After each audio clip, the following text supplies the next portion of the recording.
पटना के जानीपुर थाना क्षेत्र के नगवा गांव में हुए भाई बहन की निर्मम हत्या के मामले में पटना पुलिस ने सनसनीखेज खुलासा करते हुए मुख्य आरोपी शुभम कुमार उर्फ सन्नी कुमार और उसके सहयोगी रोशन कुमार को गिरफ्तार कर लिया। पटना के एसएसपी कार्तिकेय शर्मा ने बताया कि मृतका अंजलि कुमारी के से शुभम की दोस्ती स्कूल के दिनों से ही थी, जिसे रोशन ने मिलवाया था।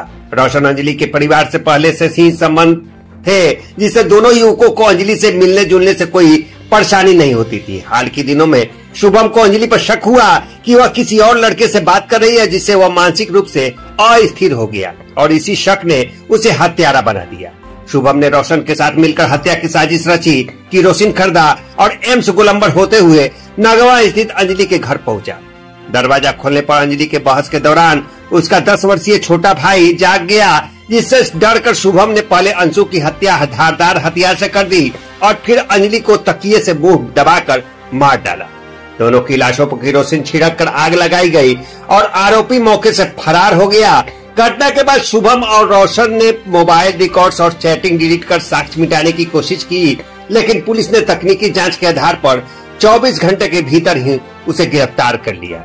एसएसपी कार्तिकेय शर्मा ने कहा कि इस मामले की सुनवाई स्पीडी ट्रायल के तहत कर दोनों को कड़ी सजा दिलाने की कार्रवाई की जाएगी।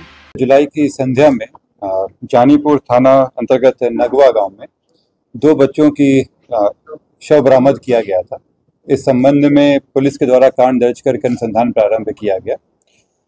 इसमें पुलिस के द्वारा एफएसएल की टीम को बुलाया गया, स्वान दस्ता को बुलाया गया और विभिन्न टीमों को बनाकर अलग अलग जगहों पर रेड छापामारी की गई, साक्ष्य संकलन किया गया और एक पूरी एसआईटी बनाई गई थी जो सिटी एसपी पश्चिमी के निर्देशन में चल रहा था। इन लोगों के द्वारा त्वरित कार्रवाई करते हुए इस घटना को 24 घंटे के अंदर में उद्भेदित किया गया और जो इसमें अभियुक्त थे उनकी गिरफ्तारी कर ली गई। ये घटना करने के लिए एक व्यक्ति जो पूर्व से जो बच्चे जिनका देहांत हुआ है उनके परिचित थे और उनका उस घर में आना जाना लगा रहता था। इसी क्रम में वो पुरानी सुनियोजित ढंग से प्लानिंग करके वो आए और घटना को अंजाम दिए। घटना की प्लानिंग पहले ही हो चुकी थी।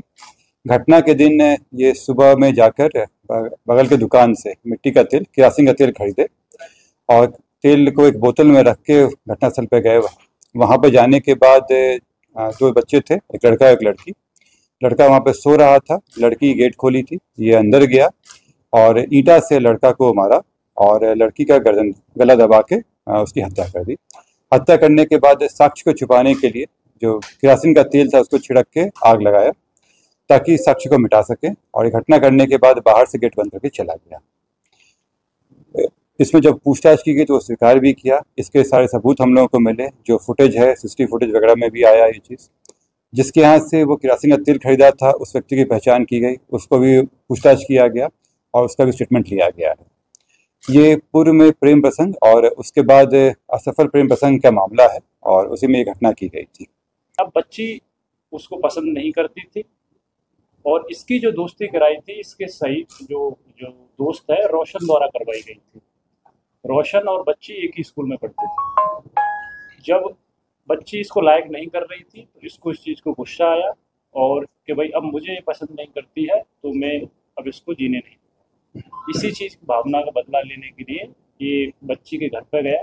चूँकि पहले से आता जाता रहता था तो बच्ची द्वारा बहुत ज़्यादा इसका विरोध नहीं किया गया और उसमें पहले से प्लान करके इसको कि मुझे बच्ची को मारना है, केरोसिन की बोतल लेके गया था और इस घटना को उसने अंजाम दिया। उसके मुंह में कपड़ा पोस्टमार्टम की रिपोर्ट में आएगा, लेकिन अभी जो हम लोगों ने इन्वेस्टिगेशन की उसमें इसकी पुष्टि हुई। घर से क्या कुछ बरामद हुआ? साक्ष्य संकलन एफएसएल द्वारा किया गया है, उस पर कार्रवाई की जा रही है। जो चीज़ें आएंगी उसमें रिपोर्ट में वो तभी पता चलेगी जब उसका रिजल्ट आए।